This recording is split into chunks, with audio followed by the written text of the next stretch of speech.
जानते हैं आप इन्हें? जाना जाना से तो लग रहा है, लेकिन पूरा कंफर्म नहीं है। अच्छा, मैं बताती हूँ आपको, राजीव दीक्षित जी हैं ये। आपने जाना जाना बोला, मैं सुनना चाहती हूँ आपने इन्हें कहाँ देखा, किस माध्यम से इन्हें देखा? मैंने अभी तक देखा ही नहीं है इनको। अच्छा, मैं बताती हूँ इनके बारे में, मैं कुछ बताना चाहती हूँ आपको। ये राजीव दीक्षित जी हैं जो हमारे साथ नहीं हैं, क्योंकि इनकी 2010 में मृत्यु हो गई है। अच्छा, ये हम कह नहीं सकते कि इनकी हत्या है या मृत्यु है, क्योंकि अभी तक इनकी पुष्टि नहीं की गई है, न्यायिक जांच नहीं हुई है। इन्होंने भारत देश के हित के कार्य किए हैं, जैसे स्वदेशी आंदोलन आपने सुना होगा, बिल्कुल। और आज़ादी बचाओ आंदोलन। स्वदेशी आंदोलन में हम कह सकते हैं कि जैसे स्वदेशी प्रोडक्ट्स का इस्तेमाल करना है।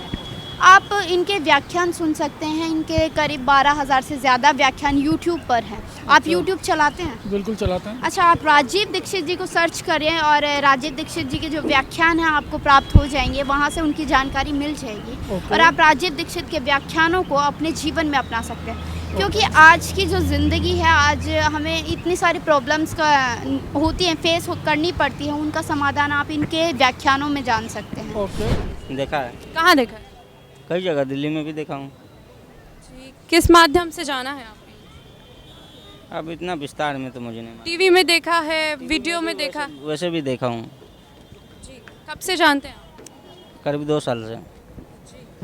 अगर आप इन्हें जानते हैं तो आपको ये भी मालूम होगा कि 2010 में इनकी मृत्यु हो गई है। जी। जानते हैं आप इसके बारे में? हम्म। तो मैं आपको बता दूं कि 33 करोड़ भारतीय जो हैं, इनके फॉलोवर्स हैं, इनको जानने और मानने वाले लोग हैं।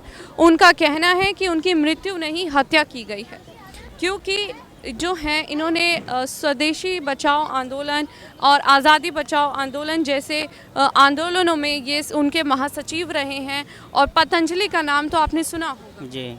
जी, क्या जानकारी है आपको पतंजलि के बारे में?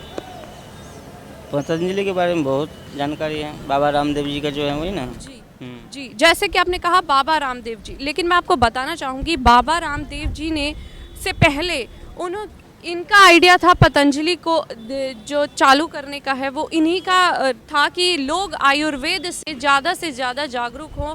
और भारत की विदेशी कंपनियां, भारत में जो विदेशी कंपनियां आती हैं और इन्वेस्ट करती हैं, पैसे बनाती हैं और फिर वो अपने देश वापस चली जाती हैं पैसा बना के, जिससे कि हम भारतीयों को कोई फ़ायदा नहीं होता।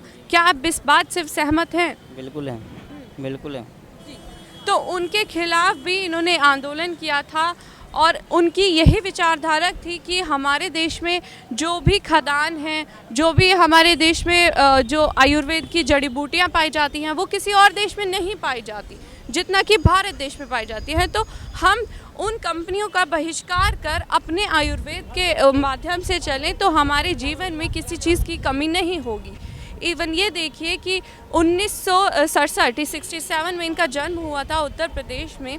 जब से लेकर 2010 तक ये कभी डॉक्टर के पास तक नहीं गए थे, हॉस्पिटल में इनका कभी इलाज नहीं हुआ। जो भी करते थे, अपने पास इनको इतनी समझ थी आयुर्वेद की कि अपना इलाज खुद कर सकते थे और लोगों को भी इसके बारे में बताते थे। तो मैं चाहूँगी, जैसा कि आपने बताया कि आप इन्हें जानते हैं, तो मैं चाहूँगी कि और भी जाने, क्योंकि करीब 12,000 से भी ज़्यादा व्याख्यान इन्होंने यूट्यूब पे दिए हुए हैं इनके। तो आप तो जाने ही जाने, साथ में जो आपके परिवार वाले हैं, लोग हैं, आसपास हैं, उनके बारे में भी बताएं उनको भी इनके बारे में। जी, तो मैं चाहूँगी कि आप उन्हें ज़रूर बताएं। तो आप क्या बताएंगे? बिल्कुल बताएंगे। आपने शास्त्री जी के बारे में तो जाना ही होगा, लाल बहादुर शास्त्री जी। तो उनकी मृत्यु जिस प्रकार हुई थी, करीबन लगभग उसी प्रकार इनकी मृत्यु हुई थी, क्योंकि जब इनकी डेड बॉडी आई थी तो इनका जो शरीर था वो नीला पड़ा हुआ था। और ये इस बात को भी उजागर करता है, ये सही साबित करता है, क्योंकि इनका पोस्टमार्टम नहीं होने दिया गया था। जी, तो इसमें इसी प्रकार के क्वेश्चन है कि क्या उनकी जो हत्या की गई उसमें उनकी न्यायिक जांच होनी चाहिए? बिल्कुल होनी चाहिए, बिल्कुल होनी चाहिए। जी, आप जनता से इस बारे में कुछ कहना चाहेंगे? जनता से यही कह सकते हैं, जो सलाह मैं दिया हूँ वही सलाह जनता भी दें, उनकी सहमति में रहें। तो जैसे आपने इन्हें जाना है, तो आप हमें बताएंगे कि क्यों उन्हें सुनना चाहिए? जो ये इनके साथ हुआ है वो तो सुनना ही पड़ेगा ना। वो हमारे साथ भी हो सकता है और किसी के साथ भी हो सकता है। जो सच्चाई है उस सच्चाई के लिए तो हमें खड़ा उतरना पड़ेगा। बहुत बहुत शुक्रिया, आपने कीमती समय हमें दिया, धन्यवाद।